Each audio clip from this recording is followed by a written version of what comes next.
Two movements now are going to close us out for this time period. They'll both go very quickly for us. The first of these last two movements is Fauvism. Fauve is a French word that means wild beast, a wild animal. Fauvism was given to this movement as a put-down, as an insult, because only a wild animal, some said, would paint like the Fauvists would. In your textbook on page 112, you have two examples from the big name for Fauvism, the only Fauvist we'll talk about, Henri Matisse. Matisse's Joy of Life to the left-hand side there, and the Red Studio to the right-hand side. Although these are very different looking paintings, they have something in common, and once you figure that out, we have one of the major characteristics of Fauvism, and that is that it's breaking a very basic rule of Western culture, a very basic rule of Western painting. And that is that the color of the paint you use to reproduce an object should be related to the color of the object you're trying to reproduce.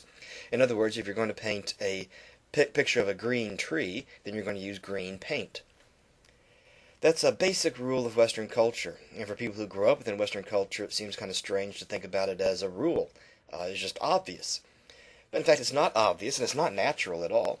Some of you have seen a little 3-year-old kid coloring in a coloring book and coloring maybe a picture of a puppy dog and using a purple crayon.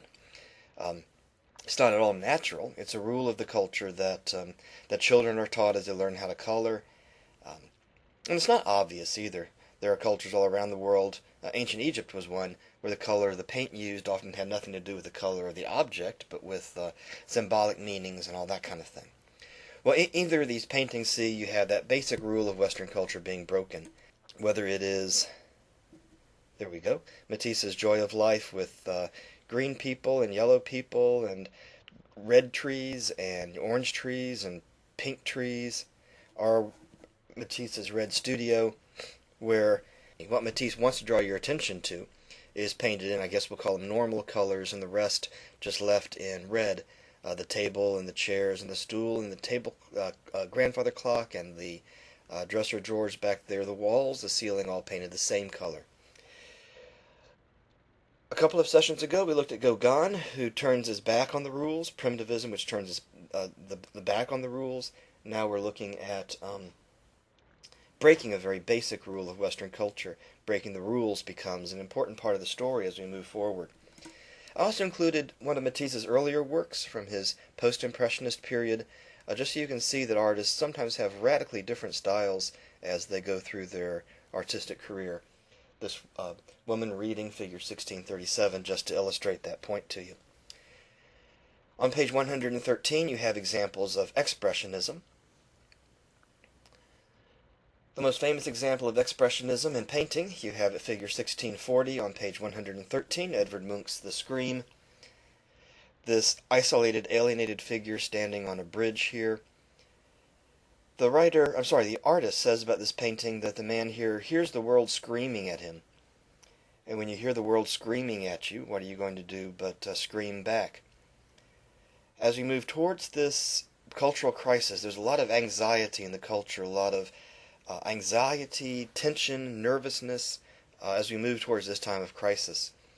More technically, one of the characteristics of Expressionism are the wavy lines. The wavy lines you see in the sky and the water, in the body of the figure there. Those same wavy lines which are picked up in Expressionist architecture. On page 113 you have an example of a building designed by Antonio Gaudí. You see Gaudí's name in the caption for figure 1641, in fact for figure 1639 as well. Gaudí is a famous architect, expressionist architect. You want to associate Gaudí with the city of Barcelona in Spain. That's where Gaudí lived and made his career as an architect. I'm told that when you go to Barcelona and you walk past these buildings that Gaudí designed, it looks like the building is moving around.